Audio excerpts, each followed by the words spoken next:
আমি অত্যন্ত খুশি আর সম্মানিত যে অল ইন্ডিয়া তৃণমূল কংগ্রেস আর all India Trinamool Congress chairperson আর বেঙ্গল মুখ্যমন্ত্রী মমতা বন্দ্যোপাধ্যায় এই বড় দায়িত্বটা আমার উপর দিয়েছেন।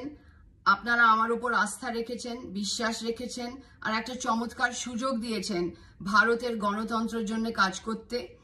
আমি বাংলা মানুষের কণ্ঠস্বর হয়ে আপনাদের নিজস্ব অধিকার যা ডিমান্ড দিল্লি অবধি পৌঁছাবো। আর আমি বিশেষ করে খুশি যে দিদি হচ্ছেন ভারতের একমাত্র মহিলা মুখ্যমন্ত্রী। দিদি সবসময় মহিলাদের আগে করেন, মহিলাদের সমর্থন করেন। আর মহিলা হিসাবে আমি সম্মানিত আর খুশি যে এই দায়িত্বটা দিদি আমার উপরে দিয়েছেন। नमस्कार, मैं हूं मानक गुप्ता।